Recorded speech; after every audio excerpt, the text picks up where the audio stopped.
Mga bago tayong dating from HFC.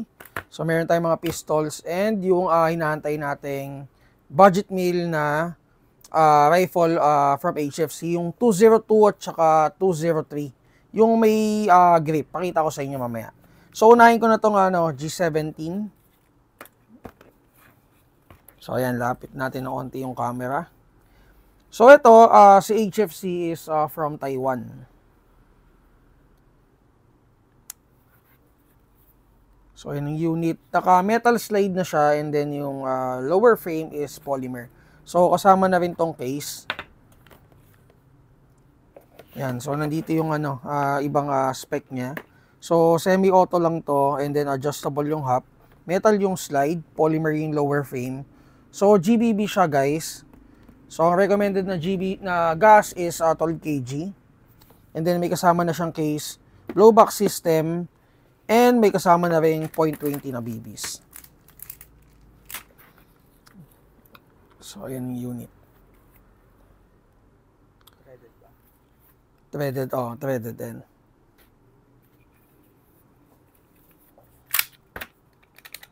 So, hindi pa siya naka-fix barrel.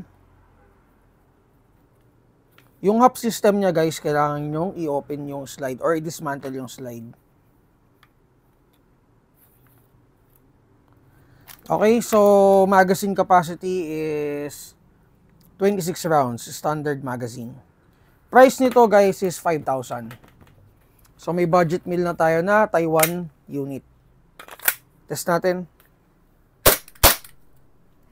FPS out of the box is around 313.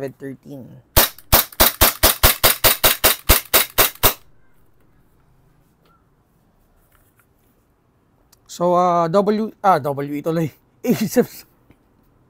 HFC na Glock 17. So, nasanay tayo sa WE. So, ano lang siya, guys? Gen 3. Okay? So, may dalawa pa tayong pistol na dumating. M92. Ito yung silver na full auto. So, hindi ko na siya ititest, guys. Pero FPS niya out of the box is around 300 din to 330. And then, ayan, may full auto, siya. Function. FA. Safety and then full auto. Ganda. And then, ito yung color black. So, price ng color black is 5K din, 5,000. So, budget, pasok pa rin naman siya sa budget. And then, yung silver is 6K. And then, may kasama na sila parehas na case. Okay? So, for inquiries, PM lang kayo sa page natin, guys. Hindi ko na siya ititest, pero FPS nito, again, is around 300 to 330 out of the box. So, pupunta tayo dun sa mga rifles natin. Ito, ang dami nag-aantay nito. Ito yung mga units na nasa 500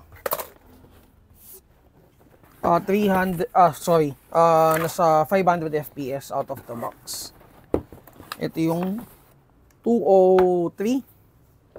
Ang code niya is 203. So, guys, ano siya? More on cyber gun. Polymer yung front assembly. Polymer din yung receiver. And then, kasama na yung grip niya. Sights kasama na rin. And then, nadi-dismantle to na ano siya. Ayan. So, pwede mo siyang kumbaga para siyang quick release. And then, parang nabago, no? Di ba? Nabago ba? Oh, nabago nga, no? Oh, ganito talaga to. Sa 203. Teka nga, silipin natin, guys. Ngayon ko lang napansin, hindi, ganun talaga. Ito yung 202, guys. Ganun talaga. Yung ano lang pala, tama. Kala ko, ngayon, guys, sorry, ngayon ko lang napansin So, ito yung sa 202. Colorway is brown and color black for 203. Ganun din sa 202. So, FPS nito actually is around 450. Ganito. So, tinest namin siya kanina. Before, yung mga, di ba yung mga previous batch, 500 FPS talaga out of the box. So, tinest namin to kanina. Itong batch na to, naglaro lang siya sa 450. So, hindi kami sure kung yung batch talaga niya is 450. Pero check namin yung spring para siyang nagsettle na. Okay, so ang gagawin na lang natin, since out of the box, itong mga unit na to is 450, sasamahan na lang namin siya ng spring na pang 500 FPS. Okay? So yung price niya pala, price update, so medyo nagtaas siya. Check nyo na lang mamaya sa Google Drive natin. I think hindi naman siya lalagpas ng 9K. So ano pa rin yun, mababa pa rin yun for airsoft rifle. And syempre itong unit na to is considered din naman quality kasi nga galing siya Taiwan. Okay, so iti-test natin guys. Yung stock niya pala adjustable. Kagandahan din dito, isa pang okay dito is kasya yung 2.2 sa kanya. So mamamaximize niyo yung battery capacity. 2.2 na na storm power. Hindi kasya yata sa kanya yung mga malalaki like Blitz or Lion Power. Hindi kasya sa kanya yun. Ang kasya sa kanya is storm power na 2.2. Sige, test natin. May battery na. Ganda rin, no? So, yung ano nga pala, front assembly niya, nakalimutan ko sabihin.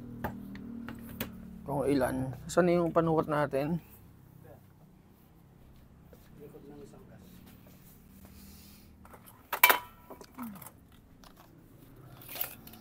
Ayan, 12 sakto. So, to make ano lang, para lang sure. So, kanina may naghahanap niyan. Ang dami naghahanap nito, guys, kasi nga, out of the box, nasa ano siya, 500 FPS. So, kanina may naghahanap din ito. Hindi naman namin alam na, hindi ko expected na darating siya today. So, ayun. Test natin.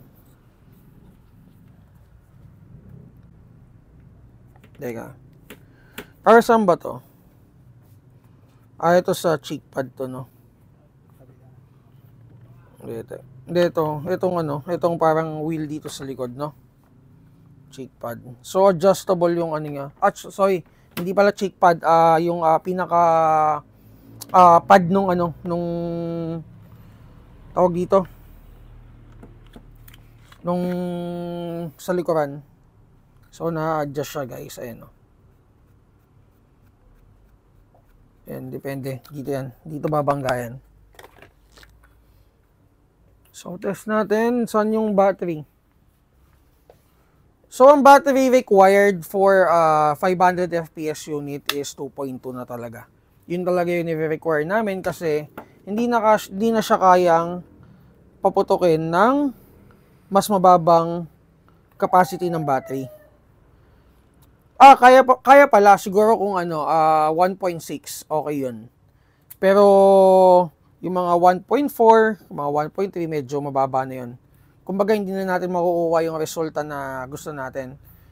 Kumbaga para medyo mabagal na or mabilis na malobat.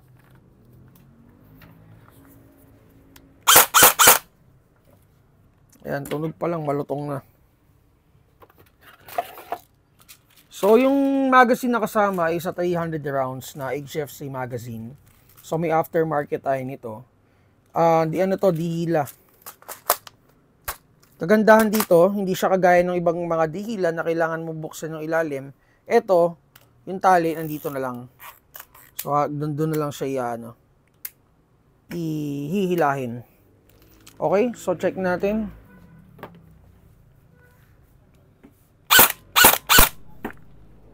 Ayan, 503.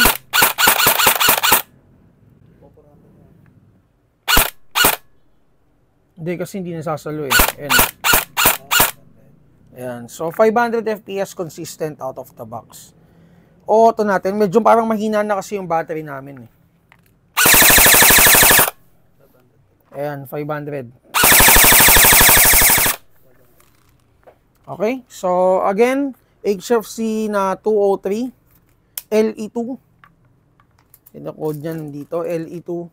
So kung interested kayo for this unit, mag-PM lang kayo sa page natin for details. Okay, again, popost ko na yan ngayon dun sa Google Drive natin. Check nyo na lang for new arrivals. Okay, so yung presyo, guys, mag-update ako ng price. Hindi naman sobrang tumaas. Kasi yung previous batch nito is 8,500. Siguro ngayon, hindi naman lalagpas ng 9K. So, mag-check lang ako ng prices natin for the new arrivals. Okay? So, para sa mga new subscriber namin, guys, add nyo kami sa Mavs Hobby Shop sa Facebook namin. And kung may mga questions kayo, mag-PM lang kayo doon. Thank you!